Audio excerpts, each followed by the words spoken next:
Hello अभ्यर्थियों, आप सभी का ऑनलाइन एग्ज़ाम गुरुकुल में स्वागत है। आज हम अपने इस वीडियो में आपको 2019 की परीक्षा में क्या संभावित स्थिति बन सकती है इसको स्पष्ट करने का एक प्रयास कर रहे हैं और कोशिश करेंगे कि सटीक आंकड़ों के साथ इसका विश्लेषण कर सकें, जिससे आपके सभी भ्रम दूर हो जाएं और एक स्पष्टता आपको प्राप्त हो। तो सबसे पहले हम देखते हैं कि क्या स्थिति में परिवर्तन संभव है, यानी कि 13 दिसंबर 2022 को जो ऑर्डर आया है उसमें अभी क्या कोई परिवर्तन संभव है।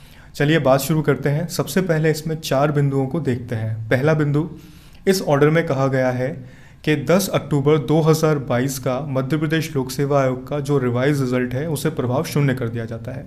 बिंदु नंबर 2, कि जो अभ्यर्थी पहले ही मेंस पास कर गए थे उनकी यथास्थिति रहने दी जाती है। बाद में इनका समायोजीकरण, इनका जो नॉर्मलाइजेशन है वो नव आगत बच्चों के साथ कर दिया जाएगा। नवागत बच्चे कौन? रोस्टर हटने के बाद जो नए अभ्यर्थी ओबीसी, एससी, एसटी, ईडब्ल्यूएस के इसमें सम्मिलित होंगे प्रारंभिक परीक्षा के, वो दोबारा से मेंस देंगे और उनको समायोजित किया जाएगा पहले से क्लियर किए गए बच्चों के साथ। और चौथी बात, इसमें साफ कहा गया है कि इस परीक्षा को 6 माह के भीतर पूर्ण करा लिया जाए। तो इन 4 बिंदुओं पर एक एक करके हम बात करते हैं कि क्या अब इसकी कानूनी स्थिति बन रही है।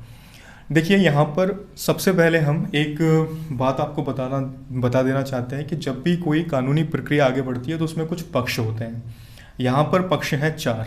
पहला पक्ष है एमपीपीएससी, दूसरा पक्ष है 1918 बच्चे जिन्होंने मेंस क्लियर किया था उनमें से जिन्होंने याचिका लगाई, और दूसरे वो जिन्होंने ये मेंस की परीक्षा पास नहीं की थी, जिनकी संख्या 8800 के करीब है, उनमें से कुछ बच्चे जिन्होंने याचिका लगाई, और तीसरे वो जो अब प्रीलिम्स पास करके रोस्टर हट जाने के कारण नव चयनित होंगे 2721 अभ्यर्थी।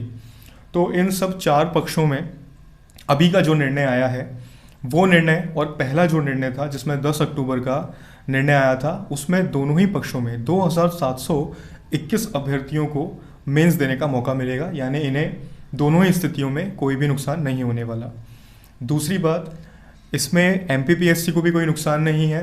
जैसा भी उनको इंटरप्रेट किया जाएगा, जैसा भी उन्हें आदेश दिया जाएगा, वो उसको फॉलो कर सकते हैं, और चाहें तो अपनी पुराने बात पर स्थिति कायम रखने के लिए, अपने आप को सही करने के लिए वो याचिका दायर कर सकते हैं। क्योंकि 10 अक्टूबर 2022 को उन्होंने जो रिजल्ट जारी किया था वो उनका एक इंटरप्रिटेशन था हाई कोर्ट के निर्णय के ऊपर। उन्होंने उसको जान के समझ के अपने कानूनी सलाहकारों से पूरी सलाह लेकर वो जारी किया था। तो यदि अब वो इसके ऊपर याचिका नहीं लगाएंगे तो उन्हीं के बौद्धिक, मतलब जो उन्होंने उस समय सोचा था उसके ऊपर प्रश्न चिन्ह लगेगा।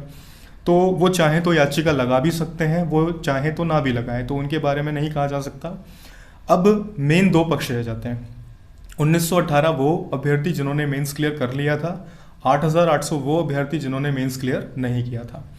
अब यहाँ पर बात ये आती है कि यहाँ पर कानूनी पक्ष क्या कहता है और नैतिक पक्ष क्या कहता है। तो सबसे पहले हम कानूनी पक्ष की बात करते हैं। देखिए, जैसा आप सभी को ज्ञात होगा कि रोस्टर हटना केवल प्रारंभिक में नहीं, मुख्य में भी ज़रूरी होगा। यदि मुख्य परीक्षा में भी रोस्टर हटाया जाएगा तो जिस प्रकार प्रारंभिक परीक्षा में रोस्टर हटने के बाद 2021 बच्चों को, 2721 बच्चों को समायोजित किया जा रहा है, उसमें लाया जा रहा है, उसी प्रकार यदि मुख्य परीक्षा में रोस्टर हटाया जाएगा तो क्या वहाँ पर स्थिति नहीं बदलेगी? वहाँ भी स्थिति बदली जाएगी। दूसरी बात, यदि इन 2721 बच्चों का मेंस कराया जाएगा तो आप सभी को ज्ञात होगा कि पहले 10,767 बच्चे मेंस में अपेयर हुए थे और उनमें से 1,918 बच्चों का चयन हुआ था, तकरीबन 20%। तो इसमें से भी यदि 20% बच्चों का चयन मेंस में हो जाता है, जो नव चयनित बच्चे हैं, तकरीबन 400 से 450 की संख्या ये बनती है। और 400 450 बच्चों का यदि मुख्य परीक्षा के बाद नॉर्मलाइजेशन कराया जाता है तो क्या वर्ष 2015 की परीक्षा नियमावली, जो 15 गुना बच्चे हर स्तर पर लेने की बात कहती है, क्या उसको जस्टिफाई किया जा सकेगा? तो ये बात तो निश्चित है कि उन 1918 बच्चों में से कुछ बच्चे जिनको रोस्टर के कारण अंदर किया गया है, हो सकता है रोस्टर हट जाने के बाद वो ना उसमें हो। तो अभी इसमें काफ़ी स्थिति है, और सबसे प्रमुख स्थिति इसमें यह है कि नैतिक बात क्या कहती है। देखिए, मेरी व्यक्तिगत राय ये है कि जिन 1918 बच्चों ने मेंस क्लियर किया था उनके साथ मेरी पूरी समानुभूति और सहानुभूति है कि वो हर पक्ष से अपनी तरह सही है, लेकिन वो 8,800 अभ्यर्थी भी अपनी जगह गलत नहीं है जिन्होंने उस समय मेंस दिया था, क्योंकि हमें उस समय की मेंस की परिस्थितियों को भी याद रखना चाहिए। हम सभी को याद है कि मार्च 2020 में कोरोना ने भारत में दस्तक दी और ये अपनी पिक पर पहुंच गया था 2-4 महीने बाद। उसके बाद सितंबर या अक्टूबर के आसपास इसमें थोड़ी सी कमी आई थी, लेकिन दोबारा से इसकी लहर आई थी। और ये जो मार्च 2021 में परीक्षा हुई थी, 21 से लेकर 26 मार्च में, कई बच्चों ने, कई अभ्यर्थियों ने उस समय डिमांड किया था कि इस परीक्षा को अभी ना लिया जाए क्योंकि स्थिति सही नहीं है और इसको कुछ समय बाद लिया जाए। बीच में जो अभी समय निकला उसमें भी उन बच्चों ने दोबारा से मांग उठाई थी कि कोरोना के कारण हम पेपर नहीं दे पाए, हमारा दोबारा से पेपर होना चाहिए। तो क्या वह बच्चे जो मुख्य परीक्षा में रोस्टर के कारण उसे क्लियर नहीं कर पाए और वो बच्चे जो कोरोना के कारण इस परीक्षा को नहीं दे पाए, क्या दोबारा से अगर परीक्षा होती तो उनके लिए जस्टिफाई नहीं होता? लेकिन माननीय न्यायालय ने जो अभी हमें फैसला दिया है 13 दिसंबर को, उसको चुनौती देना बिल्कुल निश्चित है। उस पर याचिका लगेगी और उस पर याचिका लगाई जाएगी। लोकतंत्र में ये संवैधानिक अधिकार है। और कुछ जुझारू बच्चे हैं जो मध्य प्रदेश के भिन्न भिन्न ज़िलों में रहते हैं, इंदौर में, जबलपुर में, शिवपुरी, सतना में, वो सब आपस में जुड़े हुए हैं। हम सभी आपस में जुड़कर एक कंट्रीब्यूशन करके इस लड़ाई को आगे लड़ ही रहे हैं। और इस लड़ाई को आगे लड़ते हुए जैसा आप लोगों ने देखा होगा कि बहुत सारे बच्चे 18-19 महीने अपने दे चुके हैं, जिसके बाद ये स्थिति आई थी।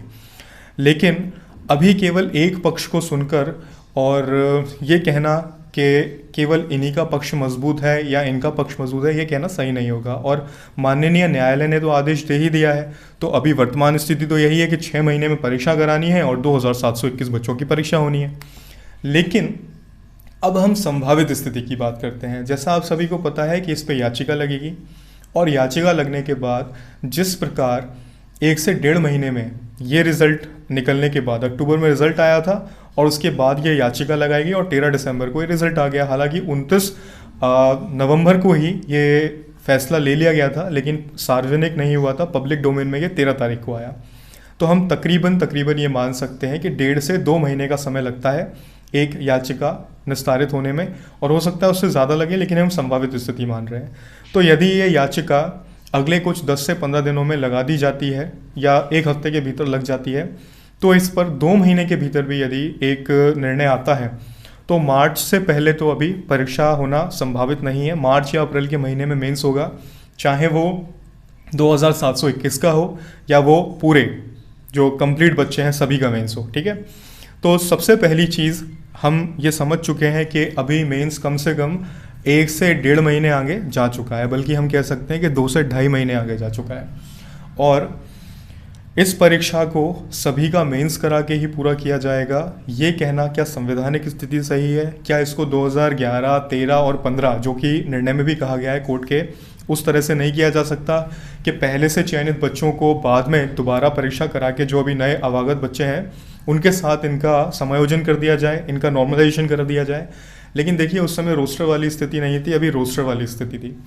तो यहाँ पर मुख्य परीक्षा में भी रोस्टर लगाया गया था, सबसे बड़ा बिंदु तो यही है। तो अभी हम इस परीक्षा के ऊपर याचिका लगाने के बाद ही कुछ आगे बढ़ सकते हैं। और 2021 की परीक्षा, जैसे आप सभी को ज्ञात है कि सामान्य प्रशासन विभाग ने 29 सितंबर 2022 के अपने ऑर्डर में कहा था कि ओबीसी आरक्षण का जो एक मुद्दा है उसको हम सुलझाने के लिए और उसके बीच का एक मध्यम मार्ग बताने के लिए हम ऐसा करते हैं कि 87% और 26% का एक फार्मूला देते हैं। लेकिन उस फार्मूले को भी चैलेंज किया गया है क्योंकि वो आर्टिकल 14 और 16 का उल्लंघन कर रहा है, समानता के अधिकार का। और ये बात सही है कि एक परीक्षा के 2 अलग अलग रिजल्ट कैसे बन सकते हैं। अब देखिए, जो बात वहाँ पर हो रही है, बच्चे जिस बात को वहाँ एक्सेप्ट नहीं कर रहे, सभी का मेंस हो रहा था लेकिन 87% और 26% की सूची नहीं चाहिए थी, तो 27163 करके एक पिटीशन भी लगाई गई। लेकिन जब वहाँ पर 2 रिज़ल्ट नहीं हो सकते तो यहाँ पर भी 2 रिज़ल्ट कैसे हो सकते हैं? एक रिज़ल्ट पहले चयनित अभ्यर्थियों का और एक रिज़ल्ट बाद में चयनित अभ्यर्थियों का। तो अगर वो 87% और 13% सही नहीं है तो यहाँ पर पहले चयनित और अभी चयनित अभ्यर्थी कैसे सही हो सकते हैं?